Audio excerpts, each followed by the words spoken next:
better. All right. All right.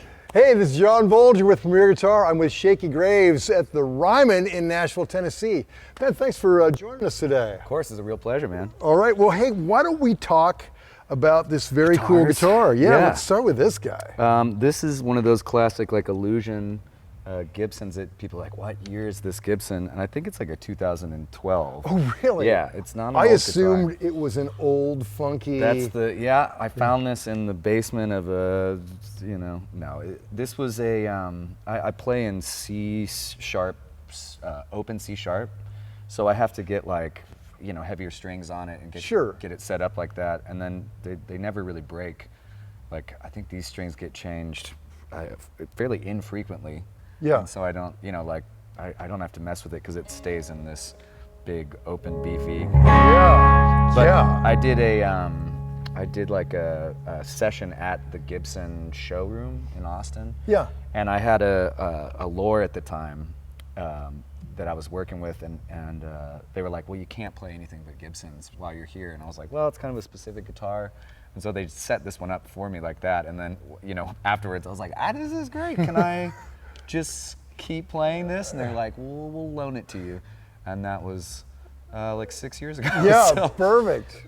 don't show them this. Yeah, yeah. So I don't know where that guitar is. So I guess the note is, play that Austin showroom every chance you get. Yeah, and don't bring a guitar. That's right. I think it's closed now though because of Gibson's finding woes of whatever. Yeah, you know? the restructuring.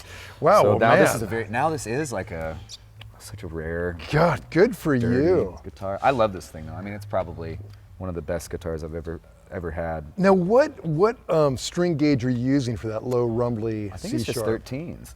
Really? Which doesn't. I keep trying to go up, but I'm kind of I'm like techno wise, techno music wise. I don't, you know, I've gone in and I have a tech that I work with in Austin, this guy named Ben, and I keep sort of like, do you have beefier stuff? And he's like, you know, eventually you'd have to go to baritone strings, and then maybe take the low E off, or you know, like switch them up and down. But so far 13s have worked great, and it kind of has. It has slap to it, but it's still tight up here. Yeah, it sounds great. I mean, yeah, if it ain't broke. I know. That's the thing, is kind of don't touch it. I get pretty superstitious about this guitar specifically too, or whichever one. What model is this? This is I think it's an ES-175. Yeah, let's see. It looks right. Yeah, it's an ES-175D. Yeah, very cool. It's from Gibson. I mean, it literally looks like it could have been from the 50s. I think it. I mean, it's which fits your whole vibe. What? Oh, thank you. I mean, this is like my rusting. So I'm a sweaty guy, and so this thing aged efficiently. Perfectly. Yeah, relicking it yourself. Yeah, could be. Yeah, one sweaty gig at a time. Oh God, yeah. If even, or just walking around. But yeah, I mean, it's weird to have a casual guitar like this I've played countless shows with, and I sort of forget that it's my beauty. You know, I'm like, oh, I love you so much. I don't know what I would do without this guitar. That's great. Well, it's funny because I've seen like a lot of your stuff online. Mm-hmm. This is like the nicest guitar I've seen you with. I've seen you with some. Gosh. I've seen you with. You hear that? You're the nicest guitar. Well, I mean, I heard you with one like little. It almost was like a toy. Oh, it's an Art and Lutherie. Yeah. Yeah, but it sounded great. Those are great guitars. Those little parlor guitars from. I think it's like the same people that do Siegel, which I don't like Siegels, but Art and Lutherie. Yeah. I get weird about like headstocks and body types and stuff like that. I get it. I get turned off very quick. Admittedly, the Siegel thing is kind of weird. Yeah. It's just like, it gets me too close to an ovation, and ovations make me want to take a long walk off a short pier. Not my jam. I know. I get slipping off your body, there's plastic on the back. Terrible idea. And then you play one that like plays great. You're just like, forget that ever happened. Yeah, Glenn Campbell played one all the time. He just tore it up. But yeah. See, I didn't even hear that. I have no idea what you just said. It's just like, wee, right. Wipe that out. Well, cool. Okay, well, this is a great guitar. Well, let's look at the other. Sure. Oh yeah, and amp-wise too. I just run this through a Fender Hot Rod DeVille. Oh, and this just goes straight in. This goes straight in. Pedals. The only thing I use is the distortion channel in it. That's always what I've done. So it's like, that's clean. And then this is first dirty. And then mega dirty.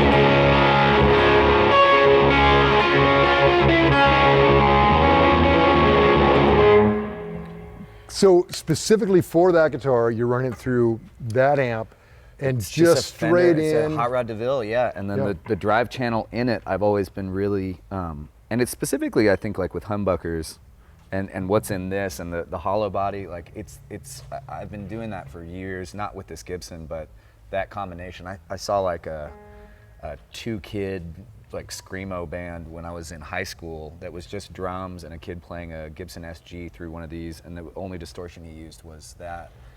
And I was like, what the fuck is going on? And it was because like the low end, it's almost hard to get it to go away on some of these hot rods. It's like, since it's just me playing this alone, usually with the suitcase thing, it's like I need to get that low end, you know, like, and it gets that driving. Yeah, it sounds great. And what's that one little that's just your That's tuner, my tuner. It's a really weird tuner too. What is it? A Sonic Research Turbo Tuner, ST200. Never heard of it? Sonic Research. It's one of the most confusing tuners, but it looks badass. It's like gunmetal. It does look badass. It says it does stuff, but see, it's like a spinning circle. Is that in tune or not? I don't know. I don't know. I don't. So luckily this never gets played with other instruments on stage, so I just tune it to itself and kind of keep it in a range. Sure. And it stays. Yeah, that's great. Yeah. I mean, I do love like you hear those old recordings, like even Beatles and stuff like that, they're just tuning to each other. Right. And as long as there's not a piano, it doesn't really matter where they end up. When I'll pull this out and other people will start to play, it's like, no, oh, sorry. It's like, you can't tell which one's out. Yeah. It sounds horrible. Yeah. But well, it sounds great in this context. Thank you. Yeah. Okay, well, cool. Let's talk about more guitars. That's a good one to start with. This is the traditional. Yeah, this is like what the starting spot, and then let's see. Now we got this guy. Oh yeah. Which is already the newest. This is the newest guitar that like I have ever gotten. This was Fender sent me this, and it already has gone through all this horrible shit. Oh yeah. The neck got chipped up. As they do. But it's not like it's behind glass, you know. No, I know. I changed the pick guard out, and I've wanted a Jazzmaster for years, and was finally like, if you really want to blow my mind, I would love, like, I would die for a Jazzmaster. So this is like a 2018 1960s classic style. So it's supposed to be all the same. Yeah. And yeah, I love it. And you just took that out of the mix. Well, I had to do this because where all these gashes came from is that we got our first like guitar vault, you know, to travel with, which feels very. When we first got it, I just wanted to like sit in the guitar vault. It's a red on the inside. Oh yeah, it's got guitars in it. It's like, oh damn. Yeah. And a festival must have dropped it. We were playing in Canada, and it had to have gotten dropped, and someone just was embarrassed and didn't tell us. Sure. Because there's no way this much damage could have happened, and we didn't know when our bus drove all the way back from Canada to our next show in New Mexico. And when we opened the vault, that this guy had like gotten loose and just shredded all the other guitars. It was like all the strings were popped off in the middle. It looked like someone took bolt cutters to everything. And so this had big gashes out of it. It got like a bent fret.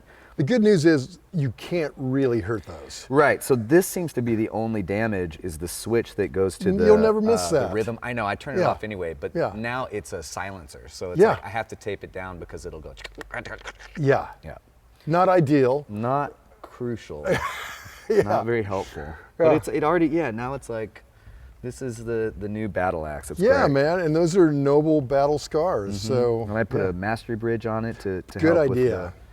With I love it. It feels great. Yeah, and that's a very sexy guitar. And I love the bound neck. That's great. Yeah, it's, you know, I don't really have a lot of stuff to compare it to because I've never had a Jazzmaster before. But it feels like I'm usually not used to such a slick neck too. Right.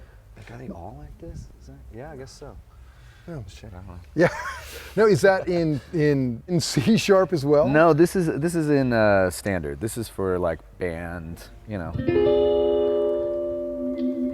band stuff. Yeah. This is the moody guitar. Oh, that's great. Yeah. Well, it's really made for that reverb-drenched sound.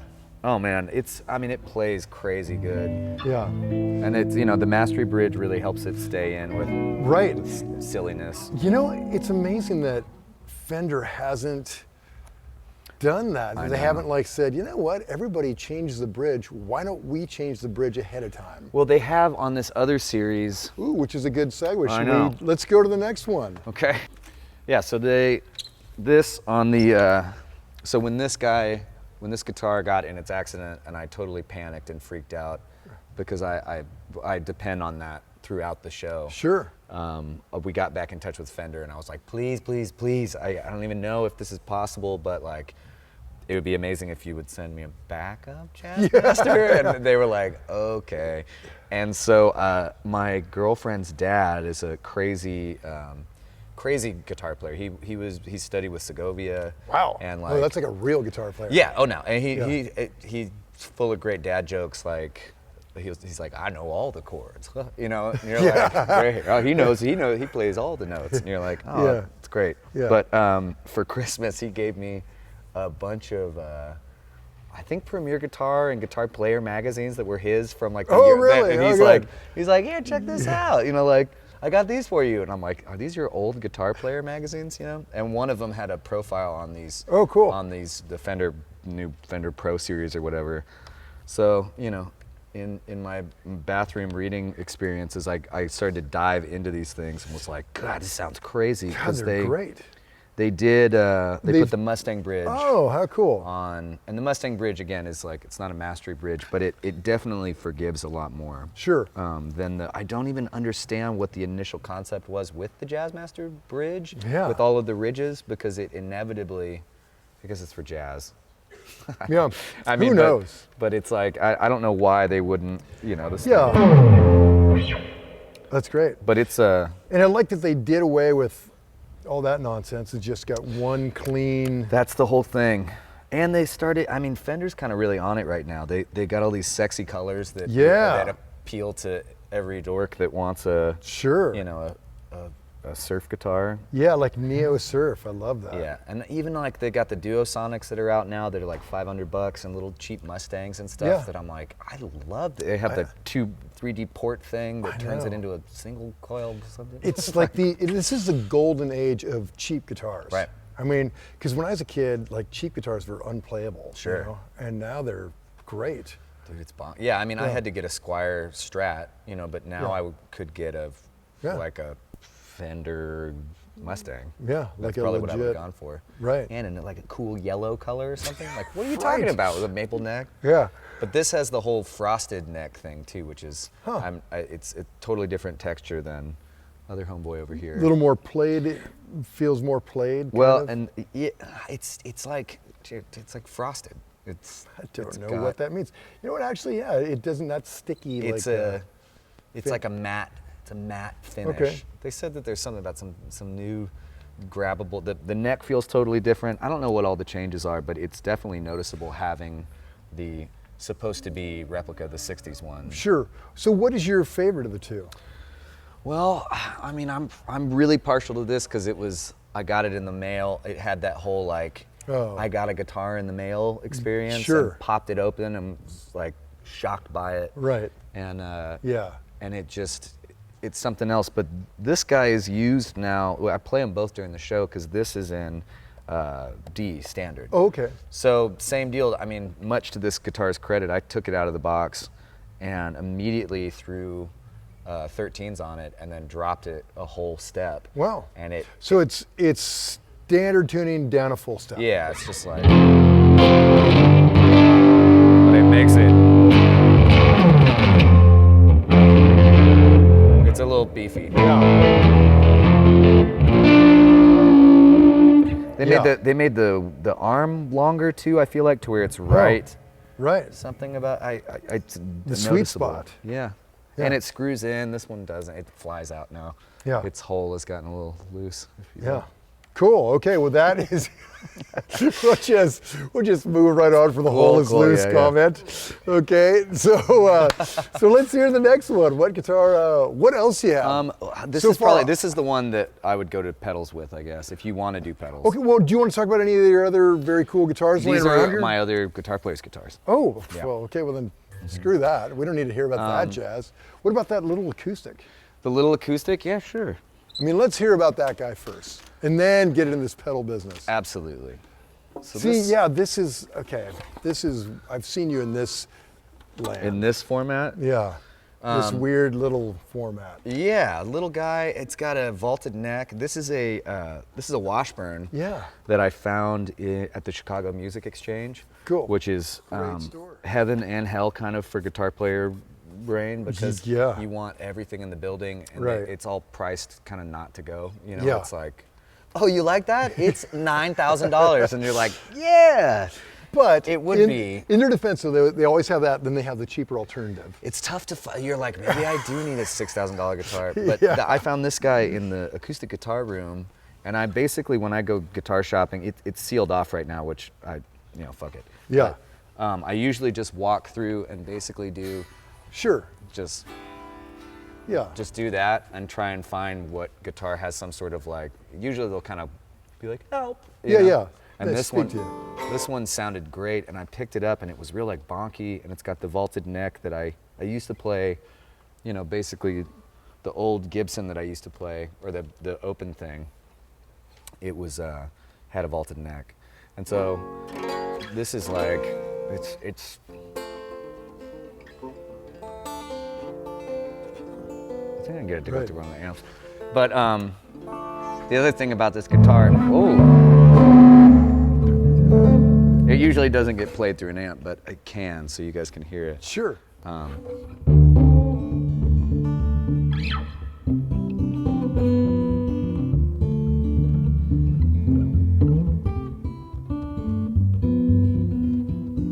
It sounds. Right, actually, for an amp, it sounds great. What kind of pickup is in that? I don't know. It's a little bridge pickup. Like I mean, whatever came in it. Or? The bottom line of this is that this guitar was $300, $250 out the door. They threw me a deal. It's a 2011. See, like I was saying, they have like the expensive stuff, but they have the cheap stuff next to it. It was when I looked at the tag, I was like, "You're coming home with that." I told myself I wasn't going to get anything either. I was like, "Don't buy anything at the Chicago Music Exchange." And then this little dude, and the first show we played with him. These guitars stopped working at a festival for no reason, and this was the only one that actually worked, so I had to play a whole show, a loud, crazy show, just beating this acoustic to death, and it survived. What a great way to bond with a guitar, though, right? And it's the one that rides with us. It doesn't go in a case. It stays out all the time. It's kind of our like house guitar. This thing is our boy. Wow, isn't that neat? And Washburn's been making guitars like this for over 100 years. Yeah, I mean, like just like that. Crazy. Yeah, for like 120 years or something, that model. I guess that's why they can be like, it's $300. I'm like, what? You got what? It came in this big goofy kind of coffin looking case too. The whole thing was like, you're beautiful. Yeah, that's great. Okay, very cool. Now, love the acoustic thing. Okay, before we put that away, what strings are you playing with that? I don't even know. Gabe, what strings are we playing with this? D'Addario acoustics. D'Addario 12s. Okay, cool. Well, let's talk about these pedals right quick, because I know you got a show to do. We got to get our other boys on. We got to get this okay. Okay, so the pedals are always a terrible process of just constant. Pedals are just crazy, dude. Don't get into pedals. Yeah. Don't get into pedals. Don't do it, kids. Don't do it. Up here, I have a what's it called? A Leal 3-way switcher. Yeah, they're great. This solved a ton of problems for me in the past, and I could never find a 3-in, 1-out. Yeah, so so you can jump between your three different amps. Yeah, the Jazzmaster / backup guitar, the acoustic if you need it. Yeah. Which I don't even know why we leave this plugged in anymore. The Jazzmaster, it's got a controllable. This one's taped off, but you can make the gain. You can mess with the gain where it breaks up a little bit. Got a classic blues driver, which is a pedal that I've had. Not this same one, but I mean, I've had a blues driver in my house since I started playing guitar at 13. Sure. And some days today I have the level all the way up and the gain down. This is a newish pedal I have, which is a Hoof Reaper from Earthquaker. I have a bunch of Earthquaker stuff because I love them. They're great. It's a Reaper and a Hoof, but 2 separate pedals put together, and it's got an octave in the middle. Love that. So it allows me to just be kind of manic with fuzz and have one be lower. Kind of every day I mess with this. It just allows me to, like, if one's not sounding right, I have a second chance to.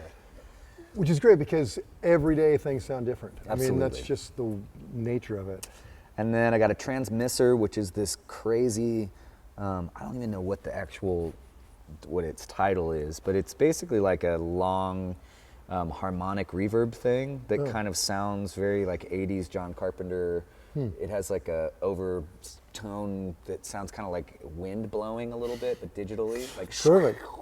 So sort of phasey, and you can do noise freakouts. Rainbow Machine is just basically a noise freakout machine. With that huge phallic thing there, yeah, that's great. This is this was the thing that came on one of the Bigsby's. It's like the rubber tip of a Bigsby, and I just stuffed it on there, and it doesn't help anything, but it's my favorite part. Thank you. Of course, right? And then I have it looped around here to sort of, the concept with this was to be able to take a pedal board for little sessions and still have it have everything. So this is this helicopter controller thing is a Janus, which is another fuzz, because everybody needs 9 fuzz pedals. Sure. But it's darker, and you can control it with your foot. Like this, it changes the tone and phase of it or whatever. Same with this tremolo pedal, so it goes like, you know. Oh, that's great. So it's really helpful with recording. This is on here as a backup delay. I don't know why, but I got it, and it's just along for the ride. Sure, just and in case. This little weird guy, this mooer. Have you ever heard of a mooer? Yes, I've read about them. I've not seen one in real life. We got this in real life. It's a strange Japanese digital delay pedal.